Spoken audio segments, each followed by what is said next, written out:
மூணாம் பாவம் இல்லைன்னா மனிதனுடைய இயல்பான வாழ்க்கைகள் கிடையாது.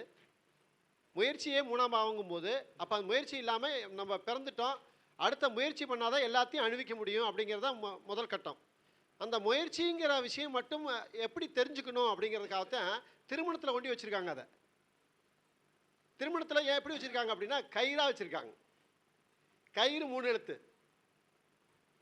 முடிச்சு 3 எழுத்து. அந்த முடிச்சு போடுறாங்களா இல்லையா, திருமணம் நடக்கும்போது முடிச்சு போடுறாங்களா, எத்தனை முடிச்சு போட சொல்கிறாங்க? 3 முடிச்சு போட சொல்கிறாங்க. அப்போ அந்த 3 முடிச்சுக்குள்ளே தான் வீரியம்லாம் இருக்குதுங்கிறத சூட்சமாக வச்சுருக்காங்க. 8க்கு 8ஆம் இடம் 3ஆம் இடம், 8க்கு 8ஆம் இடம் 3ஆம் இடம்.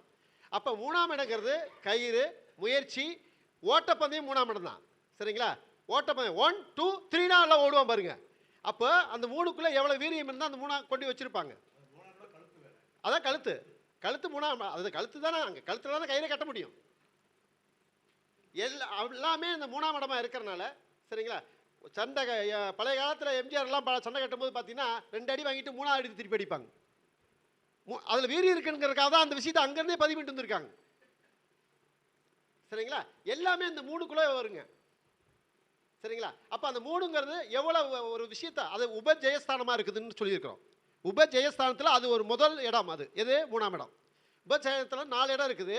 3 6 10 11. சரியா? 4 இடம் இருக்குது. இந்த 4 இடத்துல முதல் இடமா வருது 3ஆம் இடம். 3ஆம் இடம் முயற்சின்றது இல்லைன்னா நம்மளுடைய அடுத்த பரிமாற்றம் எதுவுமே இல்லை. அப்போ பரிமாற்றம் வேணும்ல, ஃபஸ்ட்டு அதான் முயற்சி வேணும்ல. அந்த முயற்சிங்கிறது 3ஆம் இடமா இருக்கிறனால அந்த 3ஆம் இடத்து கருத்துக்களை ஐயா மிக அற்புதமாக பதிவு பண்ணாங்க. சரியா? வரக்கூடிய கருத்துக்களை ஒவ்வொரு விஷயங்களும் ஒவ்வொருத்தருக்கும் புதுசு புதுசாக இருக்கும். சரியா? இப்போ ஐயா இன்னைக்கு இந்த மேடையில் இன்னைக்கு இந்த புது கருத்தை பதிவு பண்ணியிருக்காங்க. சரிங்களா? அது மாதிரி ஒவ்வொரு பாவத்தையும் 1ஆம் இடம் அழிஞ்சாத்தாங்க 3ஆம் இடம் வேலை செய்யும். 1ஆம் இடம் அழிஞ்சாத்தான் 3ஆம் இடம் வேலை செய்யும். 1ஆம் இடம்னு என்ன? தலை, மூளை, உள்ளே இருக்கிற மூளை தான் 1ஆம் இடம். நல்லா வச்சுட்டு புரிஞ்சுக்கு. அந்த மூளை வேலை அழிஞ்சாத்தான் எந்த இடம் வேலை செய்யுங்க? 3ஆம் இடம் வேலை செய்யும். முயற்சிங்கிற வேலை செய்யும். அதே மாதிரி 4ஆம் இடம் அழிஞ்சாத்தான் 6ஆம் இடம் நோய்ங்கிறது வரும்.